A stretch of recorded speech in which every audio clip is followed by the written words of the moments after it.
Cumprimento todas e todos. É um prazer participar do terceiro seminário de Políticas Públicas na América Latina da UNILA, Universidade Federal da Integração Latino-Americana. O tema da minha apresentação é Zero Tolerance Policy, a política anti-imigração aplicada às crianças migrantes durante o governo de Donald Trump.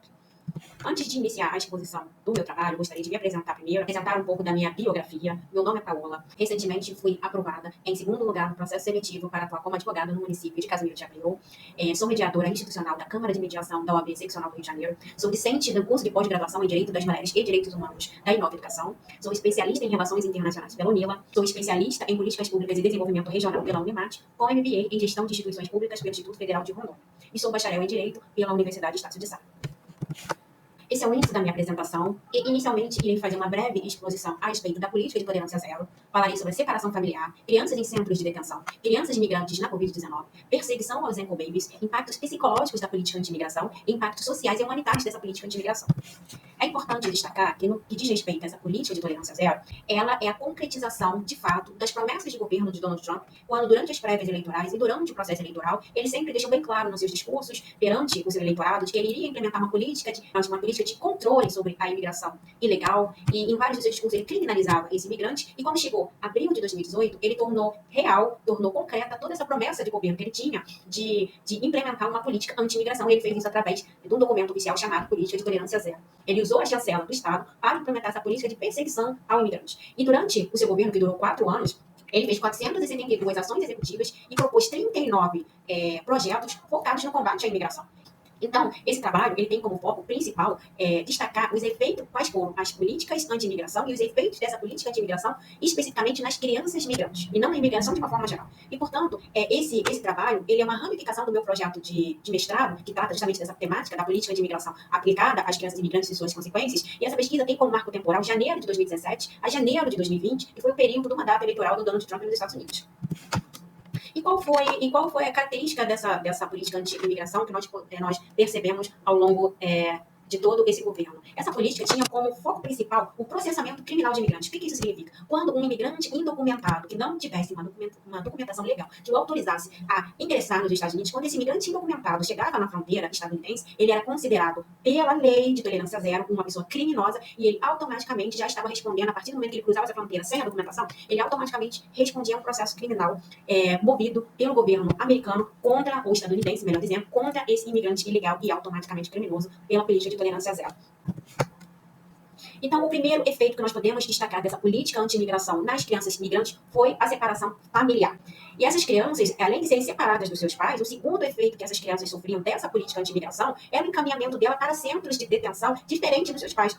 Então, muitas dessas crianças eram separadas dos seus pais e não tinham a menor ideia do paradeiro dos seus responsáveis legais, né? E percebemos que, em 2018, 2.800 crianças foram separadas dos seus pais. Mas é importante destacar que, antes da implementação dessa política anti-imigração em abril de 2018, em 2017, o governo de Donald Trump implementou um programa piloto dessa política de tolerância zero para verificar a eficácia e os resultados que essa política de tolerância zero poderia resultar. E nesse programa piloto, 1.712 crianças foram separadas dos seus pais. Que essa separação familiar durante o governo de Donald Trump ocorreu de 7 de maio a 20 de junho de 2018. E mesmo após o término dessas separações familiares nas fronteiras estadunidenses, 545 pais de crianças separadas não foram localizados até outubro de 2020.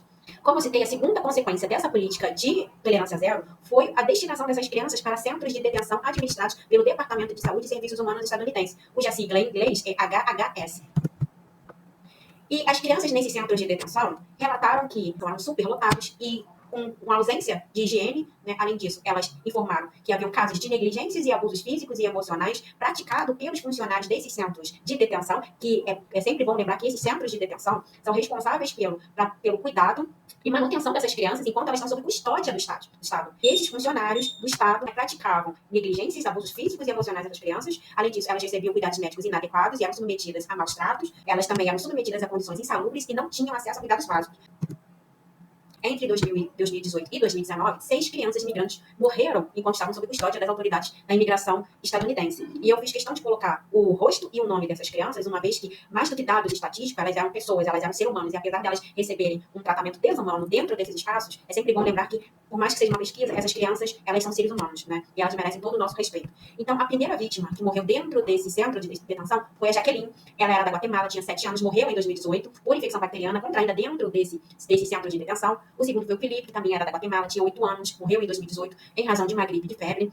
Em seguida veio o Juan, que também era da Guatemala, tinha 16 anos e morreu em razão de uma infecção contraída dentro desse espaço. Em seguida veio o Wilmer, que era do El Salvador, tinha 2 anos e pegou uma pneumonia. O Carlos, que também era da Guatemala, tinha 16 anos e pegou o vírus da gripe. E, por fim, a Darlene, que era de El Salvador, tinha 10 anos e pegou febre e também contraiu uma dificuldade respiratória. Então, de acordo com o The New York Times, 6 crianças morreram durante o período que estavam sob custódia dos Estados Unidos, né? 3 em 2018 e 3 em 2019.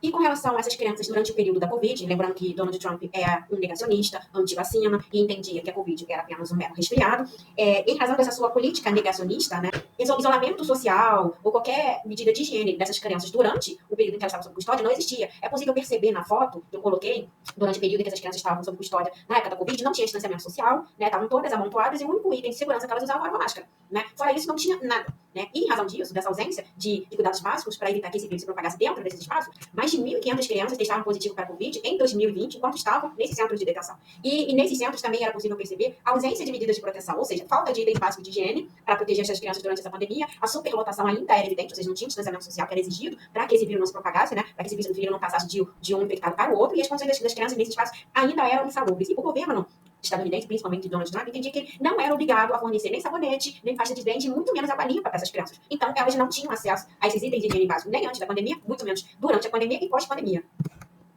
Outra promessa de governo dos Estados Unidos foi a perseguição ao Encobaby. O que são Encobabies? Em português, se diz bebê âncora. Quando uma mulher imigrante, ela cruza a fronteira dos Estados Unidos grávida e esse bebê nasce nos Estados Unidos, esse bebê, em razão do princípio dos solis, do direito ao solo, a partir do momento que essa criança nasce em solo estadunidense, ela se torna uma cidadã americana. Né? Esse direito é um direito garantido constitucionalmente. Né? O princípio dos solis, ele garante que qualquer pessoa nascida em solo americano é automaticamente considerada cidadã americana, independente da nacionalidade dos pais. E este princípio é consagrado na 14ª emenda da Constituição americana, que foi ratificada em 1868. E o Trump queria extinguir esse direito constitucional dessas crianças. E um dos impactos sociais e legais dessa perseguição ao Encobaby foi a ameaça constante de deportação dessas crianças e das famílias dela. Ele insistia na perda dessa cidadania americana, mesmo elas estão garantidas na 14ª emenda da Constituição, e ele também restringiu ao máximo o direito dessas crianças e dos seus familiares enquanto elas estavam em solo estadunidense. E os efeitos psicológicos dessa política de imigração, ele foi percebido nesse estudo da Universidade de Brown, que trata do impacto psicológico da separação familiar em crianças imigrantes, e um desses impactos que foi percebido pelos pesquisadores foi a ansiedade e depressão dessas crianças, o estresse pós-traumático, e um impacto a longo prazo, uma vez que esses efeitos persistiam, mesmo com a reunificação dessas crianças, uma vez que esse evento da separação familiar afetou o desenvolvimento emocional e social dessas crianças. E como medida de intervenção, esse estudo informa que é necessária uma urgente intervenção psicológica e social nessas crianças, em razão dos danos causados dessa política de separação durante o governo do Donald Trump. Outra pesquisa que eu trago para o debate, para tratar dos impactos sociais e humanitários dessa medida de política zero que afetou as crianças migrantes, é a pesquisa que fala sobre o aumento da xenofobia e o impacto nas crianças migrantes. E um dos impactos que esse estudo aborda foi percebido no desempenho acadêmico dessas crianças, levando ao menor engajamento nas atividades escolares e dificuldade de aprendizado. Também afetou na identidade e pertencimento dessas crianças e também foi percebido efeitos no aspecto cultural.